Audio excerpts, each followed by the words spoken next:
Sélectionné avec le Japon, Junya Ito va disputer la Coupe du Monde au Qatar qui se tient dans quelques jours. Quel temps de jeu peut-il espérer? Que peut viser le pays du soleil levant dans cette édition?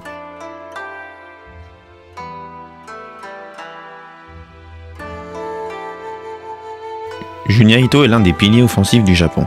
Il a pris part à 14 des 17 matchs de son équipe en 2022, pour 12 titularisations et 2 entrées en jeu. Il a obtenu 240 minutes de jeu sur les 6 dernières rencontres, le plus haut total des attaquants nippons. Il a scoré à 6 reprises sur l'année civile et délivré 7 passes décisives, faisant de lui le meilleur passeur des qualifications zone Asie.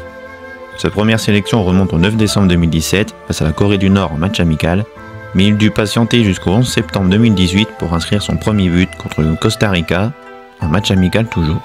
Depuis ses débuts, Ito compte 39 sélections pour 9 buts et autant de passes décisives.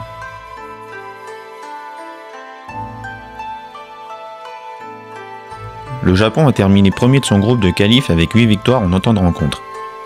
Il a ensuite décroché la 2e place lors de la suite de la compétition, finissant derrière l'Arabie Saoudite, une place lui offrant le ticket pour la Coupe du Monde.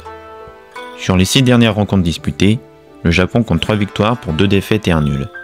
Le Paraguay, le Ghana et les États-Unis sont tombés face au Nippon, qui ne s'est par ailleurs incliné qu'1 but à 0 face au Brésil.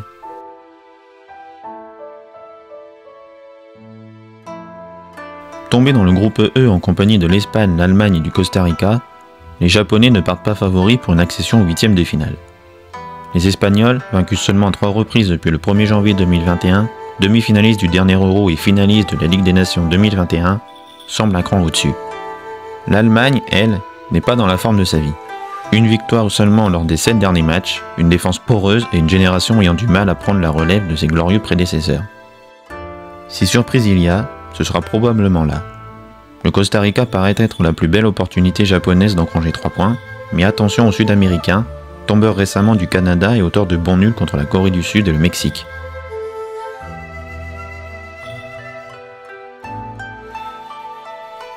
Question temps de jeu, le Rémois n'a pas vraiment à s'inquiéter. Il devrait disputer les 3 matchs de poule de son équipe, sauf blessure ou suspension. Au sujet de la durée de son aventure orientale, difficile d'imaginer le Japon premier ou dernier du groupe E. Face à l'Allemagne, favorite sur le papier, la 2e place sera disputée mais loin d'être inatteignable. En cas d'accession au 8e, le Japon affronterait vraisemblablement le premier du groupe F, qui pourrait être la Belgique ou la Croatie. En cas d'exploit, le grand favori brésilien aurait de grandes chances d'être leur adversaire. Parions qu'un 8e de finale serait, pour les Japonais, déjà une grande satisfaction et symbole d'une Coupe du Monde réussie.